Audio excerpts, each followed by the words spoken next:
Well, hey, floating fat man. Just setting up the camera. This is my phone, actually the regular video camera, of course.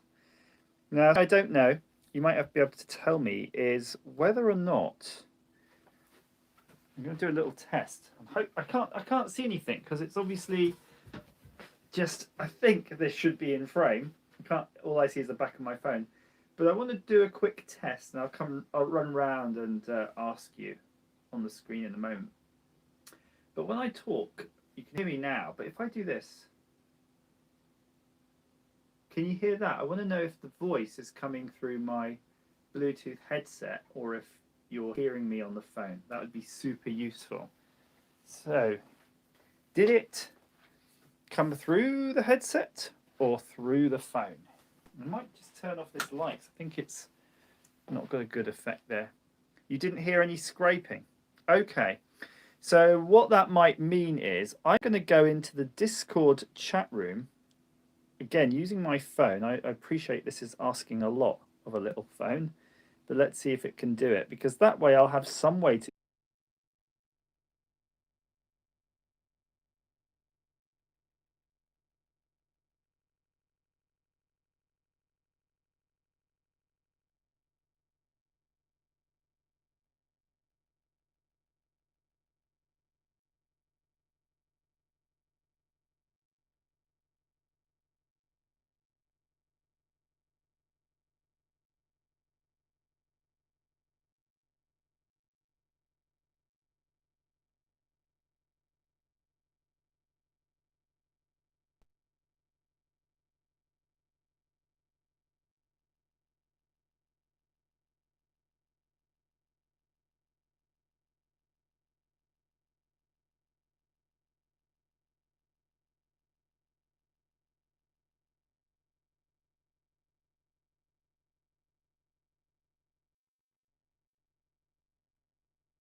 Terrible. Right, okay, now we're back. It seems like the phone definitely doesn't want to share resources. So hopefully you can hear me. If you can, just say yes, and then I'll just crack on, really, because there's a lot to do, and I'll just have to figure out somehow how to interact with people. Sound and video. Excellent. Okay, right. Now, let me turn the camera around again. Actually, I think this is probably all right, resolution-wise. Yeah, go on, out of the way, mister. I've got a helper with me. There we go, right. So what I'm doing now, I'm just going to clear up the last bits of an experiment I was doing. I've actually finished the full debugging of it's a tiny person, it was, of a new gadget, actually, a new gadget that you can actually put into a Nintendo Famicom, and it replaces the power supply that goes out the back with a new board, a new back office board, and replaces the power supply. It also gives you a composite out instead of the NTSC-J, and it amplifies that signal, gives you a good old strong signal there. It works superbly. So rather than show the V0.1 boards, I've decided to wait and get the actual new V1 boards made. So we're going to just pack that away. And the next computer I'm going to get out, though, is the TI. I want to say 98, 81, whatever it is, the Texas Instruments thing we have. And I'm going to set it up here with this monitor that's next to me there. And the hope is that we can just start that project again, because it's been literally sitting for a couple of years undone. And I want to get back to it because it was a really fun project. I say it was really fun, it was a really horrible project. I took that TI apart and it didn't work at all. I bought it from Detroit, actually, of all places, and through fiddling with it and changing all the memory chips and working my way through it, I actually got it putting something on the screen.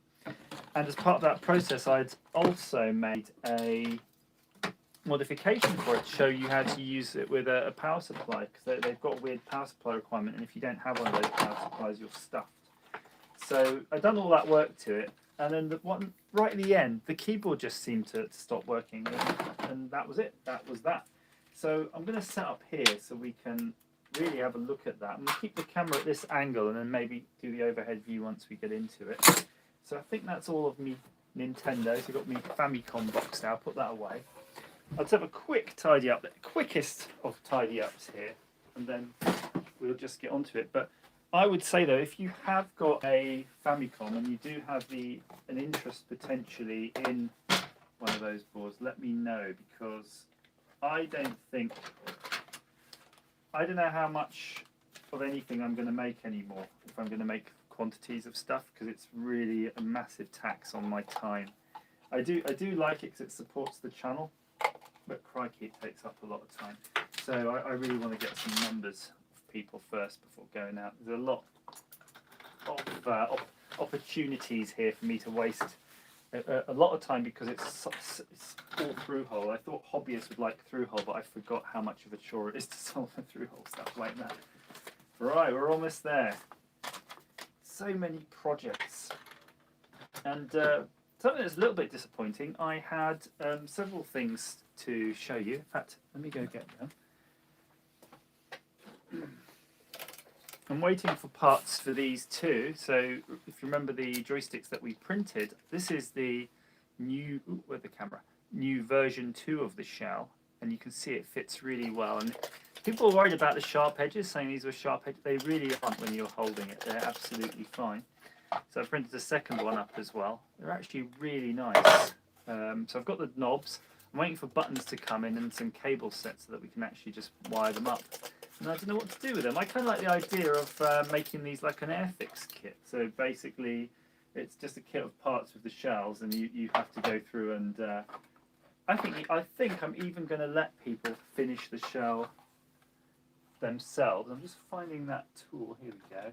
If you've got files or just a Stanley knife or something where you might want to have to go ahead and do something like this. Oh, look at that! Look at that twist there. Oh yeah.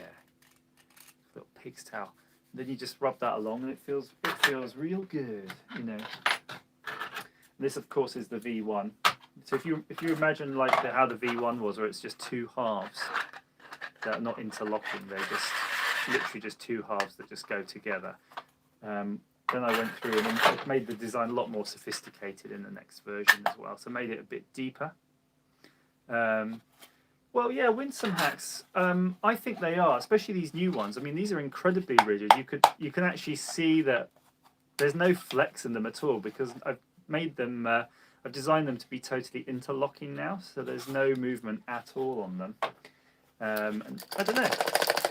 I think you're going to have to be doing a lot of waggling to break one, and then if you did break one, you could always repair it. I think that's the benefit, isn't it?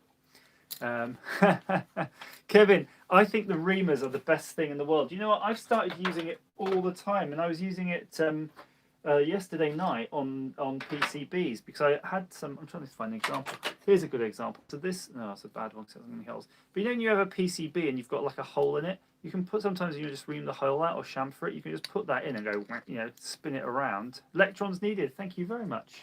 And you can really work it. I mean, this. Okay, let's do an experiment on the old case, because I'm going to bin it anyway. I've actually broken it because I was just so violent with it. But just an example of a hole. If you've got a hole there like that, yeah, you just it just works so bloody well. Although I remember we did have a wound in the last stream, so yeah, be careful of it. Right, that's not getting on though with my task at hand, is it? I'm procrastinating, which is, I guess, fine. Not really got anything else to be doing, well, apart from maybe work.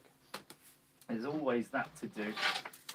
I'm taking it serious today by actually empty all of the crap off the table, all the little legs from all the wires. all of the bits of paper, all of the last bits of PCB.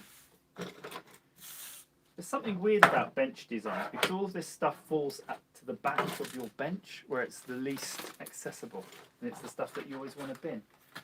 I'll figure that one out one day. But until then, I'll just do the same old exercise. And I always wonder, I always find resistors and stuff that I was using to, don't perforate your digits. That's always good advice. I always find resistors and stuff, and I end up just binning them because it almost takes too long, doesn't it, to sort of figure out what something was. Oh, and you guys can help me with something. I just remember. Let me bring all that. There it goes. Right, I have a question for you at home.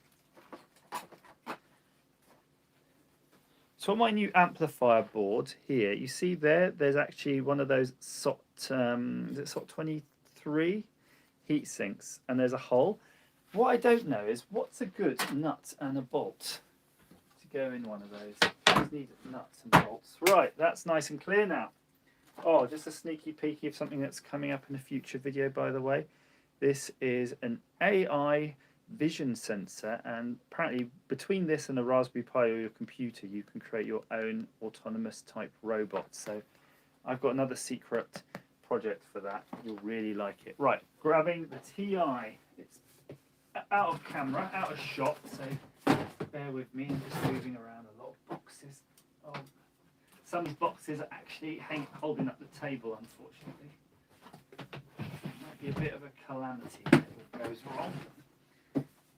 Gosh, I'm using a wallpaper table in the back office, and as you might know if you've used wallpaper tables, they're not particularly stable. So I've got boxes on boxes on boxes propping up the middle of it. Okay, we're going to be going in there momentarily. Let me just prop this table back up before it falls down. Okay.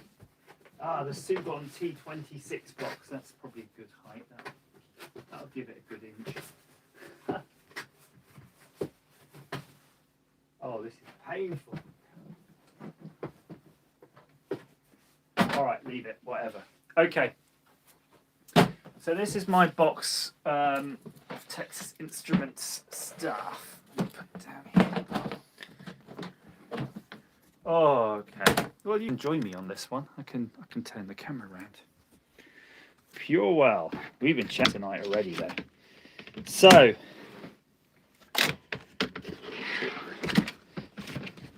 Oops.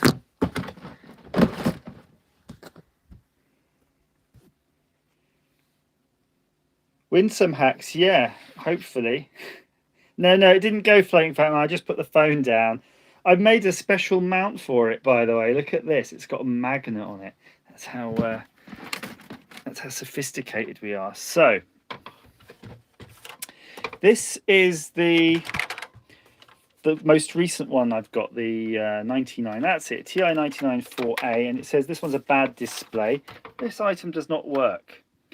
From Retro Taku in Detroit, $14 I paid for that, but that's fine because it looked like it had everything intact. And this is the second one I bought when I went back the second time, because the first time I went back and I bought this. So we're going to empty this box out. Let's do it step by step. This is let's get the keyboard out. This is the keyboard. This whole mess of stuff, you see there's a whole mess of stuff in here? This is a test rig that I ended up building. Oh my God, what the hell was I doing to test it out? Okay, so that's the original power supply unit that you find in them. So you have a switch there. It has this really annoying connector that you can't find anywhere for love nor money.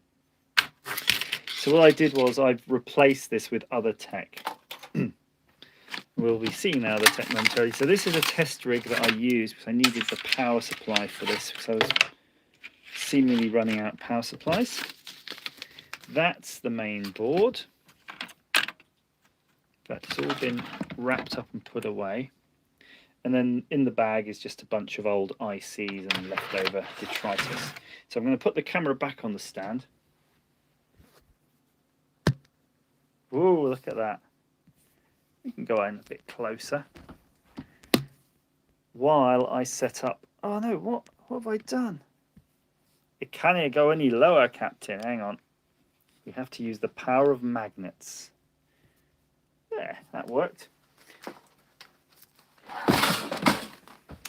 Put the box away. Right. So you can see I've just wrapped it up. I just literally flung it in the box in disgust from when I was last working on it. So I'm going to unwrap it. We'll set it up and plug it to the computer. Hey Sam, how's it going? So there's the main board.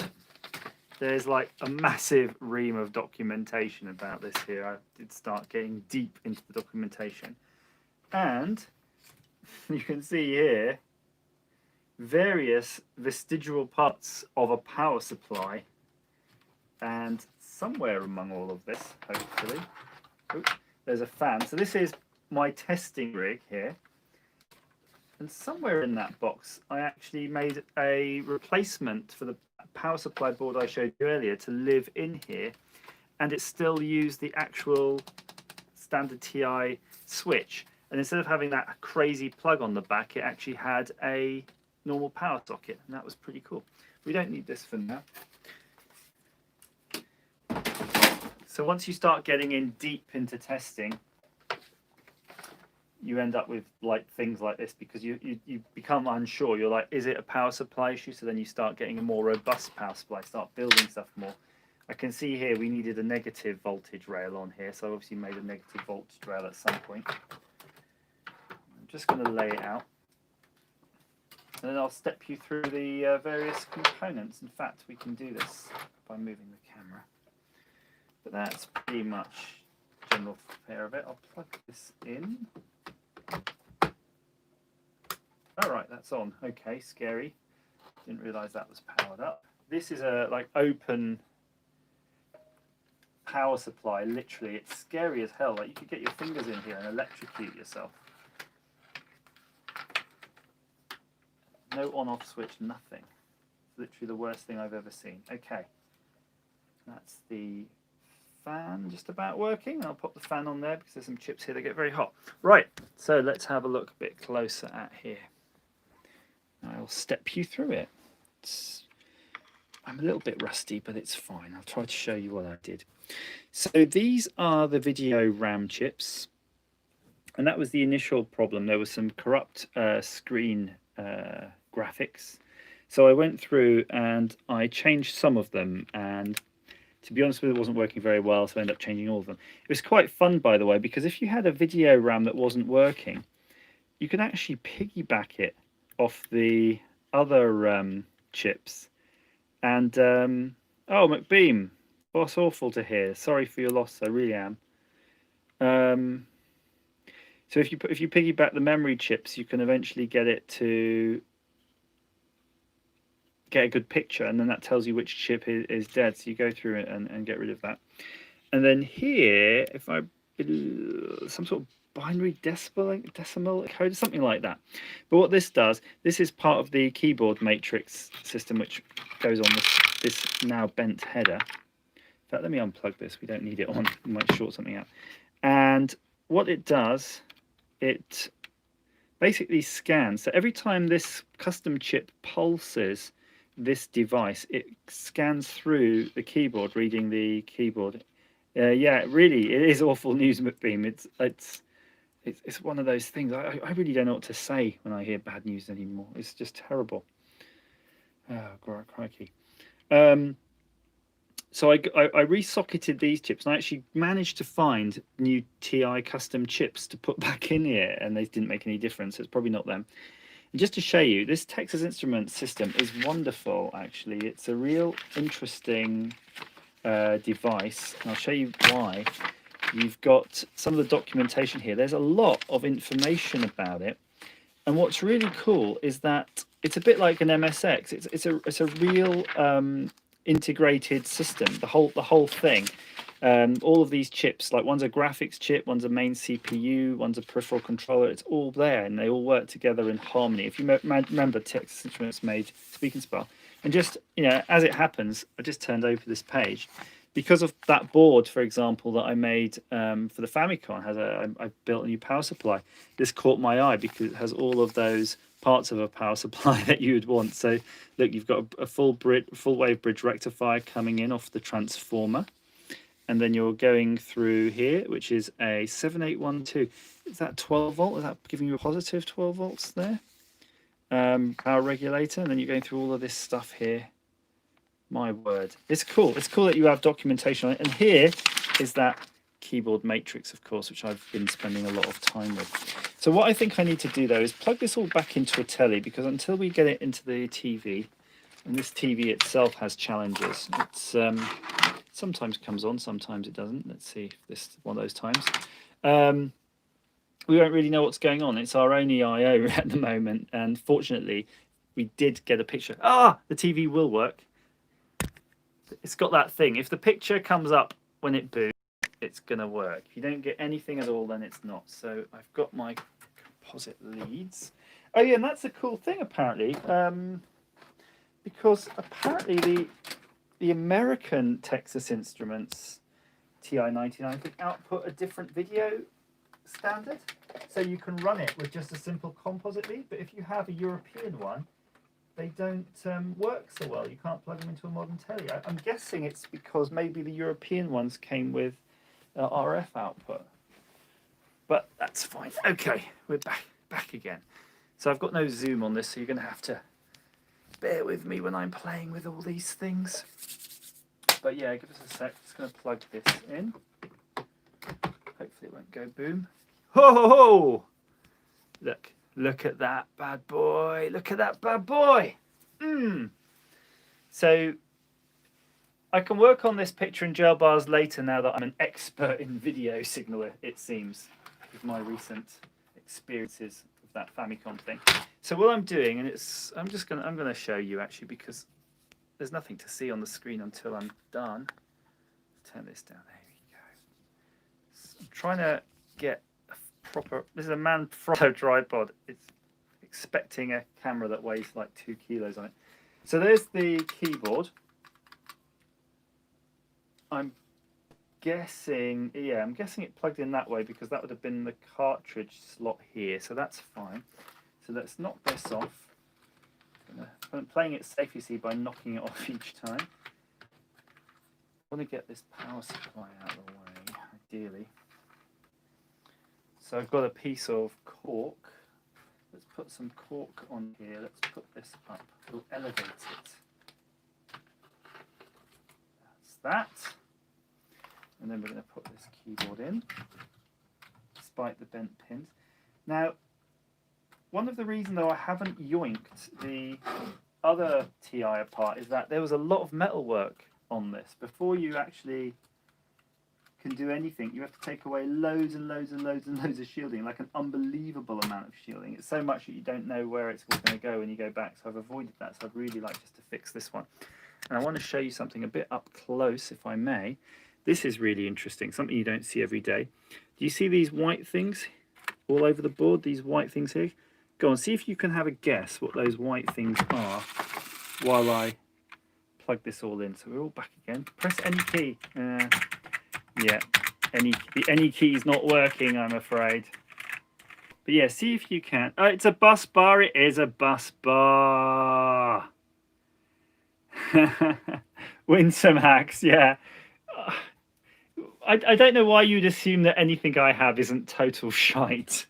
You know, everything I have I fish out as skips or I'm given. People don't tend to give you good stuff. Although Peter ZX Renew does give me brand new stuff, so that is good. That's a known quantity, but yeah, this is an unknown quantity. Now, I'll have to go through the whole circuit diagram and everything to start figuring out exactly where we are on this, but in the meantime, I thought, let's get out a oscilloscope. And I've got it onto a bench power supply that's kicking out, it looks like 8 volts and to positive. That should work. Let's see. It does work. Brilliant. Now you're not going to be able to see this, not unless we do the overhead view thing with the camera, but again, I'm just playing right now. I'm going to try to look at the screen a little bit more. I mean, technically, if I had if I could manhandle the camera, you could do that thing where you have that POV thing. Let's see, can we do a POV thing? And the answer is probably no, but okay, let's try. POV action. I don't know how people do it. You literally have to sit. Kick that stool away. You literally have to sit with the camera like right in front of your bloody face. I don't even know how they do it. I think it's all these channels that do it must just be doing editing, to be honest with you, because at least now I can see the screen though. That's a benefit. So if you type something, I should be able to see it. I'm going to keep an eye on it. Right, so there's the oscilloscope, which you can see now. There's the thing that's running away. And I believe that's the chip that has the multiplexer. Now I can show you, as part of my documentation, what's that? So that's the circuit part. Okay, so we're all about the keyboard right now. Is it pixelated? Because it's something I don't know about the power. Is when you're doing streaming on a phone, do you have to plug in your USB-C? Maybe I should have some USB-C to do that. Right, so here's the diagrams, which probably are pixelated. It's gone all chunky. It's gone all chunky. Should I, is it my bandwidth? If it's my bandwidth, I can probably switch to my 4G. But in the meantime, I'll just show you the diagram. That's the keyboard here. Oh my gosh. Hang on, let me see then. If it's that bad, I need to see what's going on, don't I? Let's turn off Bluetooth. This will be working on 4G, if you can see it. The problem I have with the light is that it interferes with the camera.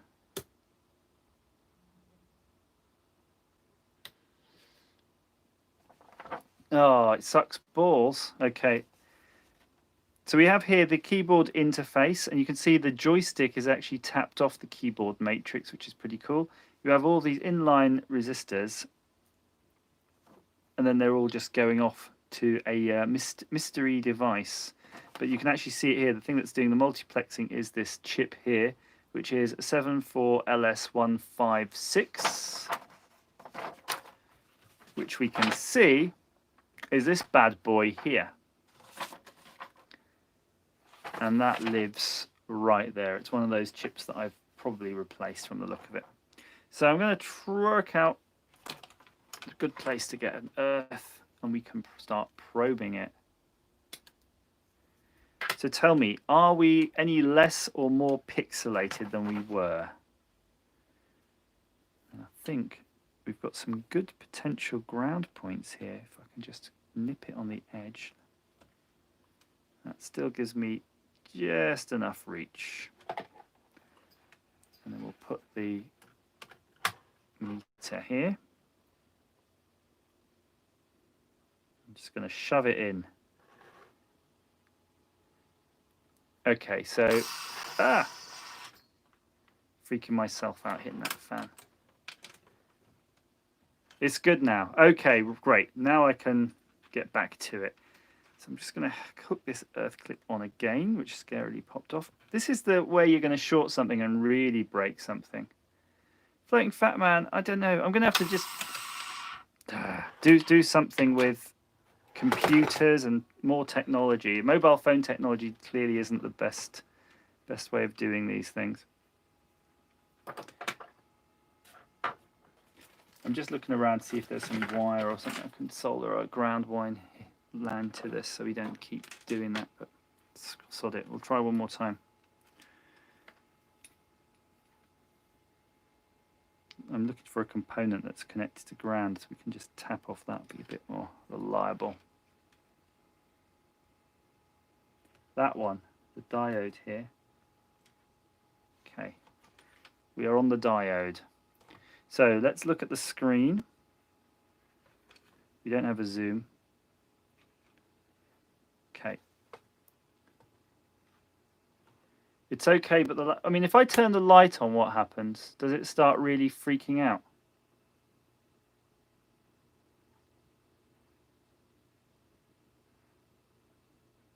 I certainly think if I do that, there's probably things on the camera I can do. Hang on. Ooh. Yeah, it's all these lame effects, but I don't think anything's going to help. I mean, this one looks like it might be slightly brighter. But yeah, it's all going to be stroby. Just wasting time. Let's just get on with it. Let me just get on with it. Thank you, McBean. Very kind of you. Right, let me hold this up. Look at the oscilloscope, and you can see it's 1 volt range. And I'm just going to adjust it. Okay, you can see it's 1 volt on the bottom of the screen. So we're seeing around just under 4 volts, really. 3.7 volts seems a bit low. But let's go to VCC. Okay, there you go. That's VCC. 1, 2, 3, 4, 5. That's exactly what we expect. Now, we've got to start looking at the diagram here and remind ourselves how this works. So A0 to A1 on the chip are the address inputs. So we've got the A0, A1. So it's saying we've got 2 address inputs here, and the rest are active low outputs. Interesting. And then we have a VCC here, and EA, EB enable active low inputs, and EA enable active high inputs. So that's bloody confusing, isn't it? But it does have some sort of truth table on it, so we can actually start playing. Hey, Retro Future, how's it going? We're on to the Texas Instruments today. So I think the best thing to do really is just start probing, really, because we can see here where they're going to, which pin numbers on that chip. So I think I'm just going to start looking for anything. So I've written here P421, P322. So I'm trying to... This is a TI-99. But what I would expect, I'm just looking through here, and what I want to see on here is something strobing.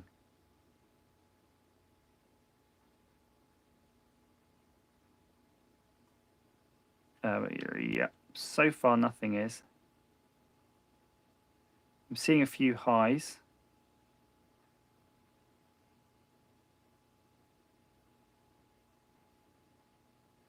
But it almost feels to me there's a signal from this chip that's supposed to be telling this to strobe, but I don't see it from that. It's almost like something else is gone terribly wrong.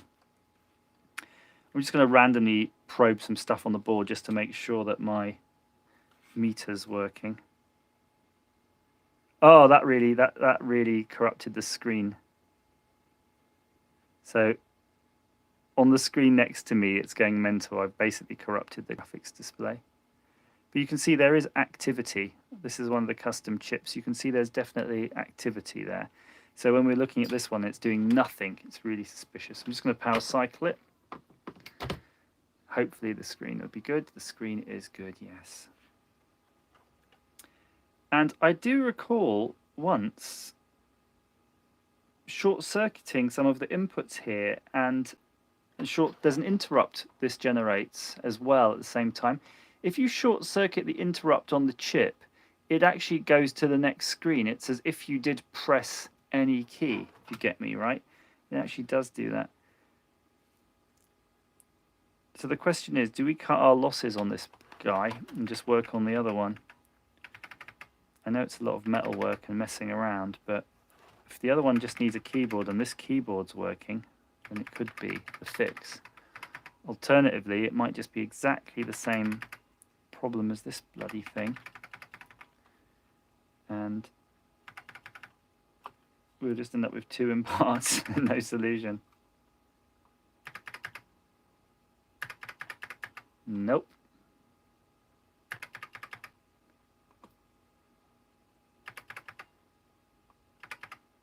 Okay, so we're not seeing anything like that. We probably need to do a sanity check on this keyboard as well. So let's put that aside. Let's knock this off.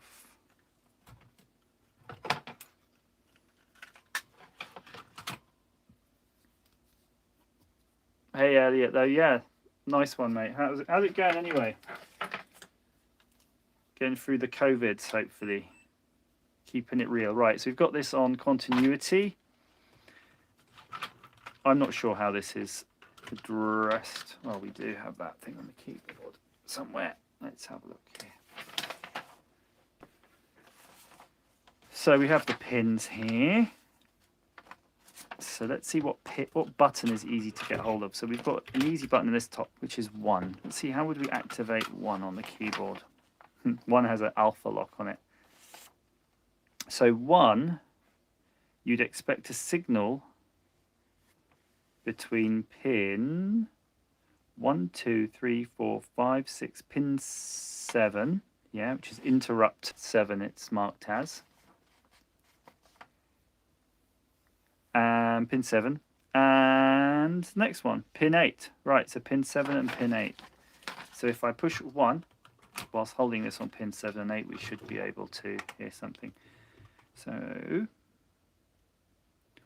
1, 2, 3, 4, 5, 6, 7, and 8. Now the reason I'm going this end, even though this has a red one, this says 15 on it, so I think that this is actually the way it's supposed to be. Could be wrong. In other words, the red is on pin 15, not pin 1 as expected. I think that's just a... Oh. Should they be seeing something? Could be just sitting on some keys, so I'm just holding it at a different angle. Okay, you heard that, right? So I'm pretty damn sure the keyboard's working, put it that way.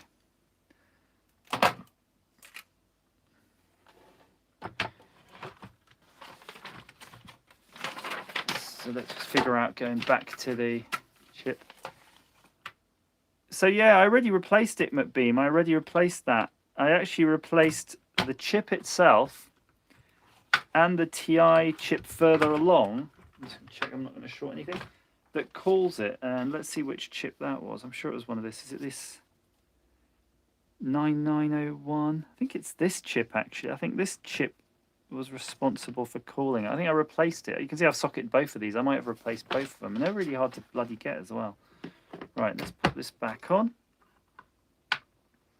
That's the problem with this machine. It's the chips. I think you could probably, if you're in the US, I think you would be able to get something. So I'm going to push 1 though. I was really hoping to trigger the any key. And if you look here, remember we saw on the keyboard it had all those interrupt lines? They're all coming to these points here. So technically, if we can find any of these pins on that IC, I'm just looking at where would it be numbered from. It's got a nasty heat sink on it, covered in shmoo. Okay, so this is the 1 end. That's got the mark on it. Put that back. So if we can find pin 6, for example, we should be able to see something on pin 6. Again, we're going to clip our ground on somewhere. I'm going to put it on the back here. Our meter going. Pin 1, 2, 3, 4, 5. That's pin 6. Now I'm going to power cycle it because it did the whole thing where it corrupts the screen. Oh no, that particular way I power cycle it turned off the bloody screen. Oh, okay, come on. But look at the meter. There's stuff happening here. 1, 2, 3, 4, 5. That is definitely pin 6.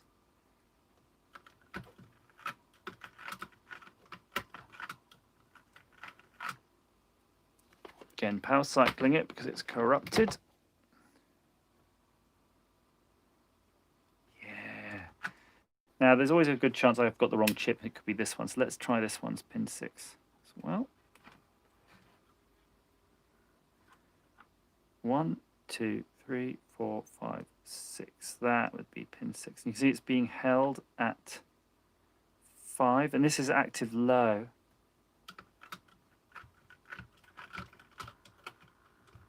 Not seeing anything. So technically, 1, 2, 3, 4, 5, 6. If we shorted out this pin, if this is the right chip, which it might not be, and we shorted this out, we should get past the next screen.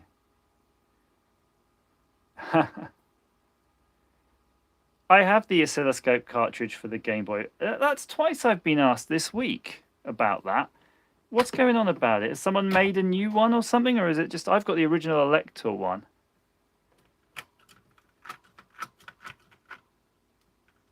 Hang on a minute. Am I imagining that oscilloscope moving? Maybe.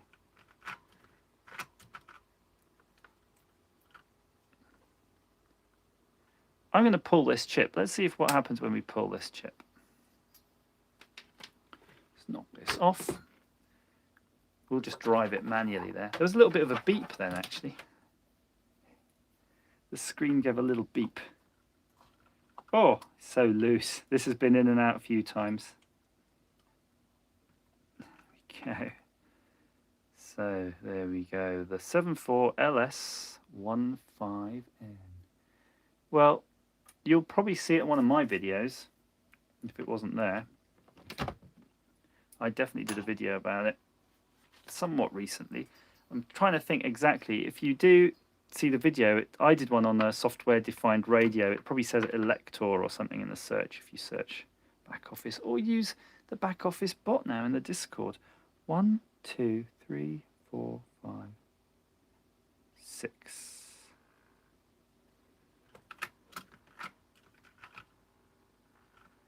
You know what? No word of a lie, right? When I push, look, it does move. Look. You might have to really squint.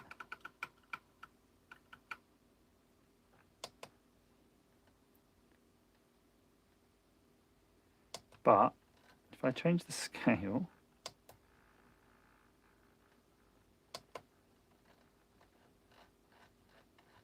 I can't even get it to adjust that one. Oh, I've cocked it up now.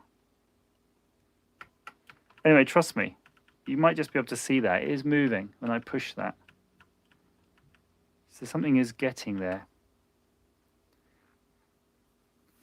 Ghost voltage, no ground. That's a good point. Let's check the ground somewhere. Ground to the keyboard. Well, I don't think it has a ground in that sense, but let's see. I'm going to put our fan over here. Let's have a look at the schematics.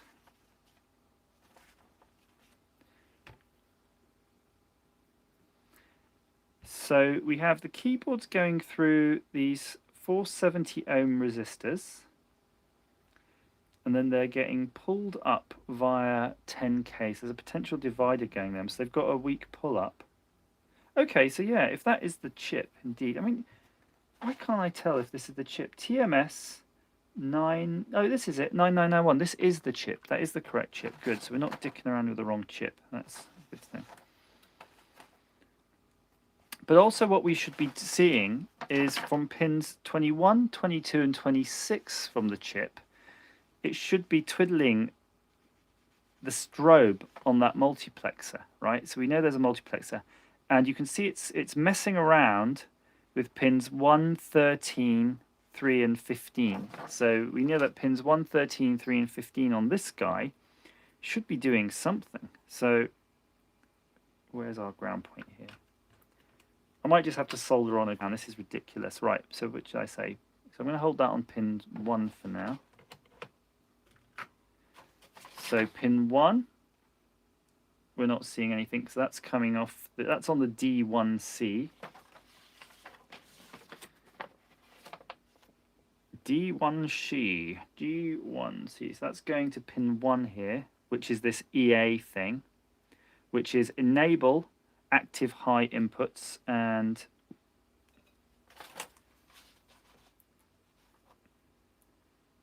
we're seeing that at quite a small voltage though. It's only, that scale is 0.5 volt per square. So if we put that onto 1 volt per square, we figure out how to adjust that scale. Where are we? Come on.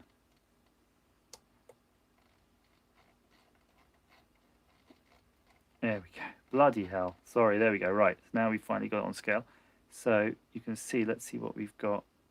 It's about 4 volts. So I think we'd have probably liked to see more. Okay. Right, so we're seeing that going into that enable active high inputs. That's cool. And then we're going to go to pin 3, 1, 2, 3. And we're seeing that's also up. And pin 3 on our data sheet is A1, so it's an address input. Okay, so that's address 1, fine, yeah, that's okay. So it's weird it's not moving around. And then the next one is 13. 1, 2, 3, 4, 5, 6, 7, 8, 9, 10, 11, 12, 13, which is also high, which is also an address line. So if we look at our truth table, it's putting high, high. But we're not seeing them moving, actually. That's it. I think that's pretty much it. Game over, right? We're looking at those, the twiddlers, and the twiddlers are not twiddling. So it's not necessarily the chip's fault. It's just the fact that it's not being actively strobed by that bloody CPU. And what I don't know is whether or not that CPU can be actually dead and just sitting there. Is that CPU necessary in building that graphics screen that we see over there? So I guess there's only one way of finding that out, and that's by yoinking this chip and turning it on. Where's our yoinker? And this is where we break an irreplaceable chip. Whoa!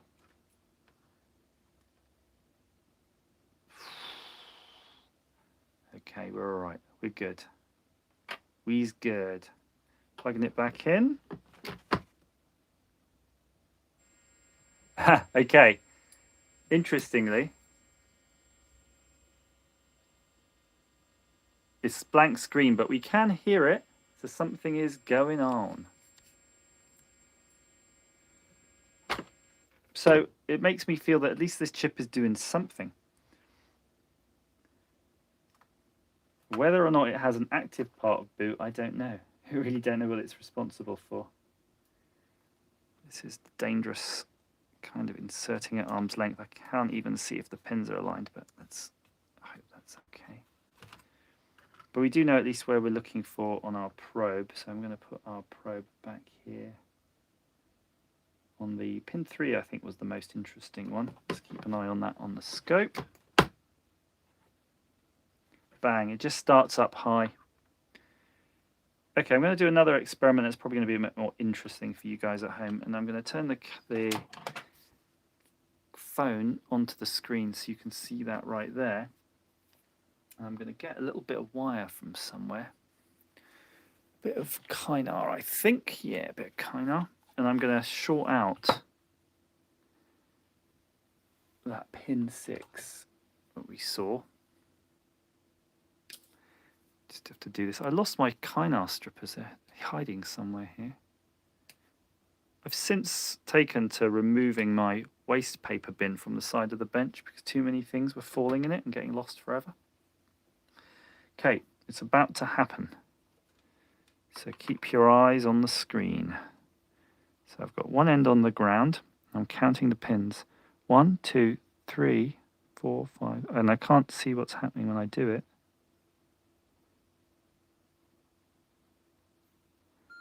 Oh, there you go. So that's what happens when you actually... That's what happens when you actually short that bloody interrupt. And you can see it beeps nicely. It went to the next screen. And then it's dead. Okay, nothing's going on beyond that. Because, of course, we can't press 1, right? We can't press 1 on the keyboard. So I really don't know at this point. I tried to look through the operation of this U300 chip here, this main one, and it seems to have, there are some sort of ins, CRU in, CRU clock, CRU out. So we could see what this CRU in is, CRU clock. Is that pin 60 or is it coming in from pin 60? See, it's not really well documented. How are you supposed to know what pin this damn thing is? You have an interrupt request coming in on 11. Let's see what's going on 11, shall we? That could be interesting. I wonder if I should switch my phone back onto Wi-Fi.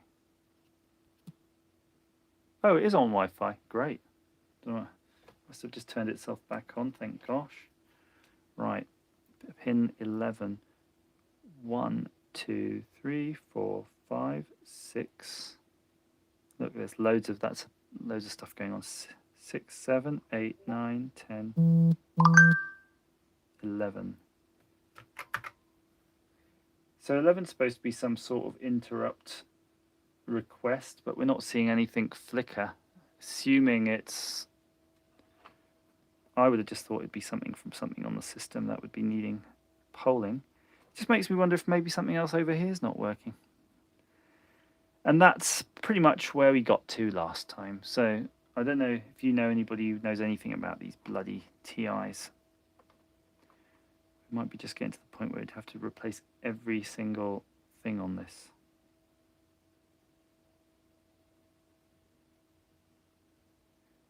Which for me would be every bit as unpalatable as it would sound.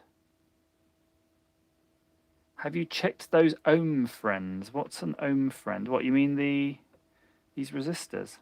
Could do. What's really odd on this board as well, when you look, there's hardly any capacitors. You know, like people always go, oh, well, change the caps. Well, I mean, there's a few here, but I don't think there's probably anything wrong with them, really. I mean, could it be bad caps? I always assume these are just all to do with the video output, which seems to be okay. I mean, if I'm fiddling with them while the screen is on, I can see the picture wobbling around a bit. I assume that's what they're for. And then on this side, there's only one here. It's not seem to be doing anything. Be nice to know. I think this must be the main CPU. But sometimes you never know in these machines. It could be just one of these guys, a processor, and that's just a big peripheral controller. I kind of feel it probably is a peripheral controller now that I've said it. This is why people don't live stream repairs on stuff that they don't know what's exactly wrong with it. So I think I'm just going to probe this down the side of this chip here and see if we've got anything else that looks alive. Oh, that's alive. That's alive. Alive.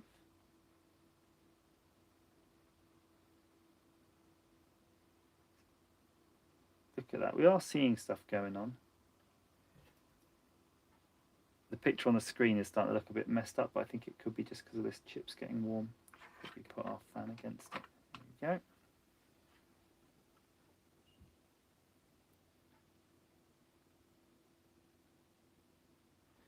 Yeah, I've checked the board. I don't think it's the keyboard. It's definitely not the keyboard. It's you can tell that it's this guy is just not talking to this. It's not. I don't think there's anything wrong with this chip. I mean, we could probably just test it with a bit of variable, or breadboard. But I'm pretty sure it's not. This is a brand new one.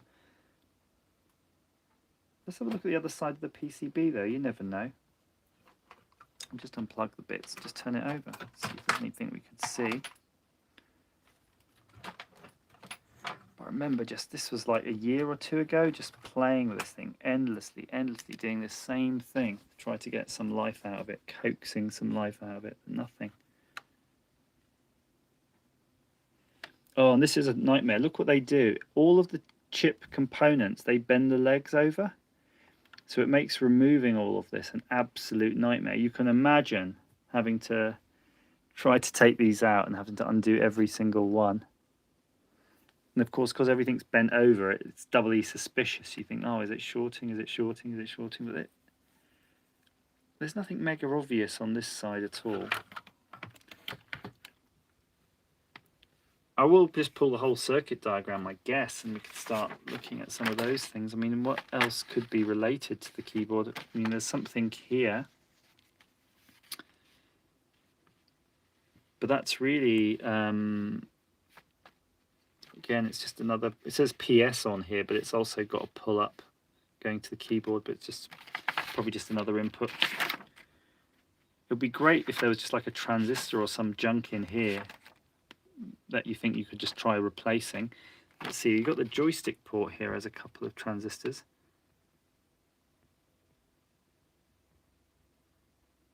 It's an interesting circuit. You've got 2 pins here.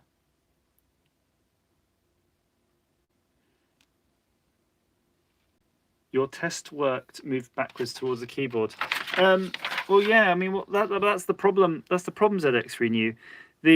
So when you trigger the inputs on this chip, yeah, the chip goes ahead if you've pressed the keyboard. But what we're not seeing are the outputs from this chip, that pin 22, 21, and 26. I mean, let's go back to that. I mean, that could be interesting. Let's keep focus on those.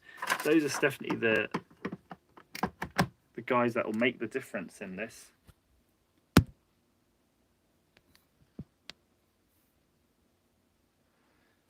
And I'm just going to lift this up. Okay, so the TI logo and everything has come back on.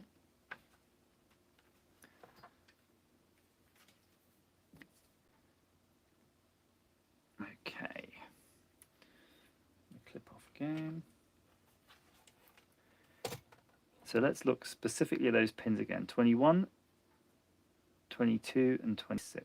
So 1, 2, 3, 4, 6, 7, 8, 9, 10, 11, 12, 13, 14, 15, 16, 17, 18, 19, 21. Okay, so we're not seeing anything on there.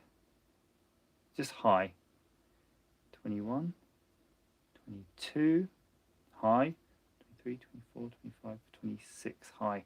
So all of those are high, and those are the ones exactly that I'd expect to be messing around. Otherwise, this damn multiplex is not going to be triggered.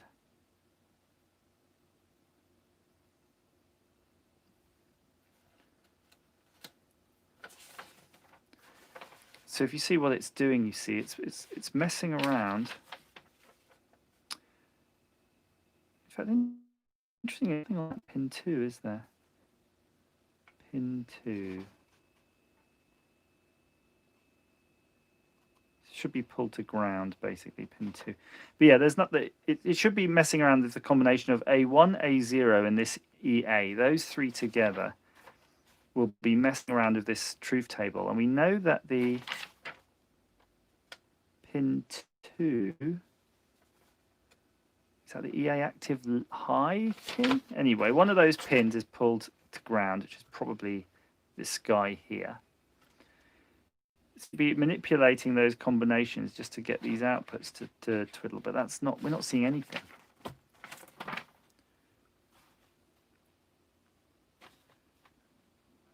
Again, just going to go through. I'd love to see some life here. I'll need to get the block diagram for that chip. I think that's what we're going to have to see. I think that this will be receiving an interrupt from somewhere else on the system, and as a result of that interrupt, it's it's set to evil. You're right. So jumper a better ground. I mean, okay, let's test the grounds. That's a good point. At least let's just check for basic continuity, right? Can turn it off for this. We don't have a mischief. So there's our ground. Okay, so come on. Beep for me, boy. There we go. So I think, is that ground? Pin, no, this one. So we've got a good ground there with no resistance. Now I think ground on this is pin 16. I should remember the number of pins on this black bastard. 1, 2.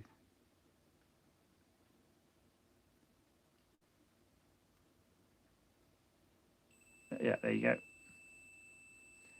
All the zeros. We're coming up Millhouse.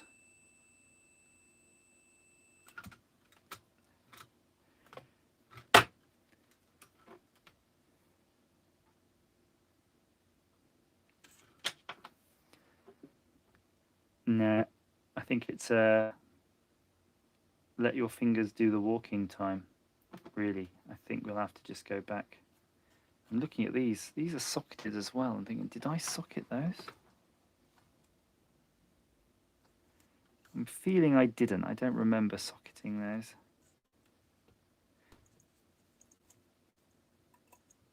I'm just going through, just eyeballing. That's basically what I'm doing now, just in case. What if it's something simple?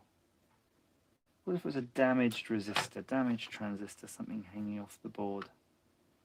Something that it uses to generate a interrupt or clock signal, a resistor capacitor, something. Just absolutely anything at this point. All these bus bars, lots of good tests. Let's see. I think we're okay with the bus bars though, because we know the video memory is working, but it never hurts.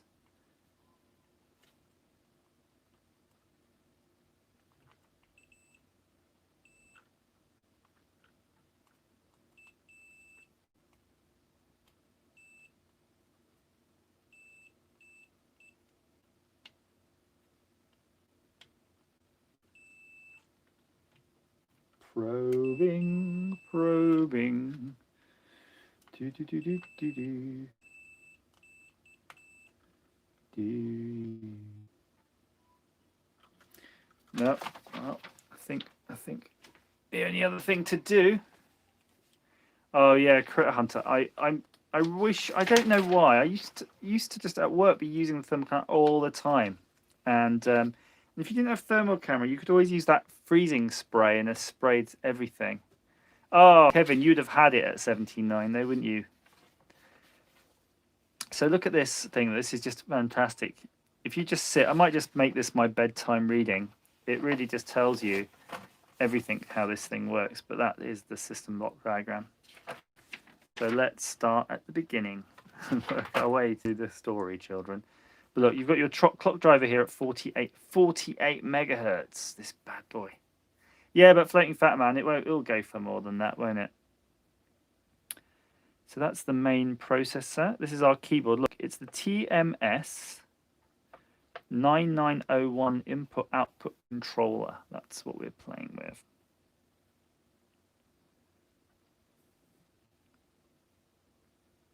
So it's connected to the CPU here. I wonder what these numbers mean. 3 lines, 5 lines, that way 3 and 5? It probably is.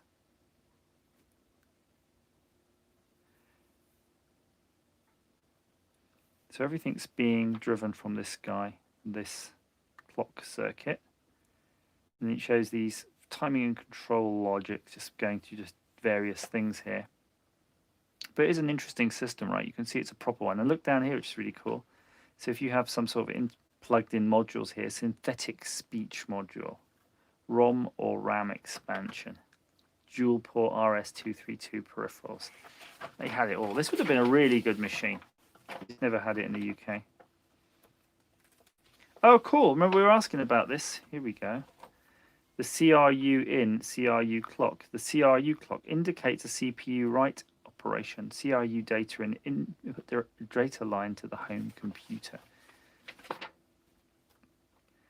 So yeah, I don't know if this is the most exciting of streams, guys. I'm probably going to want to tune out just watching me randomly trying to reacquaint myself with a 30-year-old data sheet. So this is interesting. So this is that 9901. It's telling you like keyboard left, keyboard right, joystick. And do you remember we were playing with the interrupts? So we were playing with interrupt 6 here, which is the joystick 0 line, joystick down. keyboard equals, keyboard space, keyboard enter. I'm wondering if this is the equivalent where the keyboard and the joystick are mapped to the same controls. Basically, that's what that is. Okay, and we'll move back down here. So here we go, look. 21, 22, 26. If you remember, I wrote those out, and it was funny because I didn't do that analysis while looking at that, so I'd worked it out backwards from the chip itself. But you can see here, bit 0 of keyboard select, bit 1 and bit 2, so it's a 3-bit address. So that's really what we should be looking at, seeing moving. Reserved. I'm just looking through here for interrupts, actually. Critter Hunter. It's basically somewhere, it's something to do with this chip. This chip is not outputting these 3 bits of data to that multiplexer.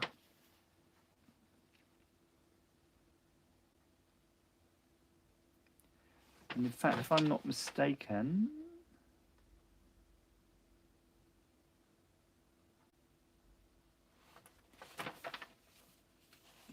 I'm just checking here because we have all these interrupts. I'm just trying to see if any indication here that chip itself is getting some sort of external interrupt telling it. But you can see here there is something here. There are interrupts. I should just write them down, what the pins the interrupts are on, because those are the ones worth looking at. So you've got a general external interrupt on pin 17. A video interrupt on pin 18, this is 17, 18. And then a 9, you have this timer, internal timer. So I'd expect these 3 to have stuff going on. Just looking through, nothing there, no more interrupts. I do like this one here, interrupt 13 to 15. Not used as interrupt, okay? So there's a bunch of interrupt pins that aren't even hooked up to anything, which is fine. And then when we look further down, you can see that's just the outputs going on, and there's definitely no interrupt there. So we actually only have 3 things to check. So if we can actually check those things. That beeping is my multimeter. Let's just check those 3 things and just see what's going on. If it doesn't work, then that's it. We just go, right, get on with our life, do something else this evening, because I have better things to do, like watching that show. What's that thing people are watching? It's like somebody who's playing chess. It sounds boring, yet not boring. Uh-oh, we're not going on. Oh, it's the telly went off. Telly turned itself off. Sleep mode. Okay. So we're looking at 17, 18, and 9. Ouch. 1, 2, 3, 4, 5, 6, 7, 8, 9. So that's 9. I should just stick with the beeps, to be honest with you. Right, so pin 9 is just purely static. And that should be the 9901 internal timer interrupt. So that's almost like an interrupt that's... So this pin I'm holding looks like something that we could fiddle with later if we don't get anything else. Anyway, 9, 10, 11, 12, 13, 14, 15, 16, 17 is high, and 18. Okay, look. At least you're seeing something off that, of 18. 18 is the video display processor, and you can see it's like it's counting the bits. You see the bits, like as if you got the bits going down. 16 bits. Okay.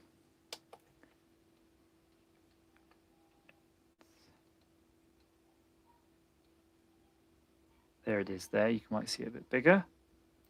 Great. I'd love just to see stuff like that, honestly, on any of these.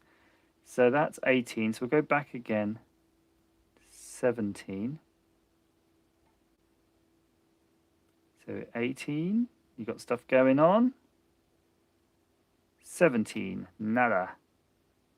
16, 15, 14, 13, 12, 11, 10, 9. I just don't see those interrupts.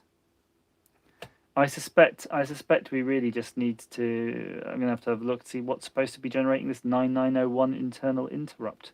there should be a timer on there and it's not bloody running. So there we go.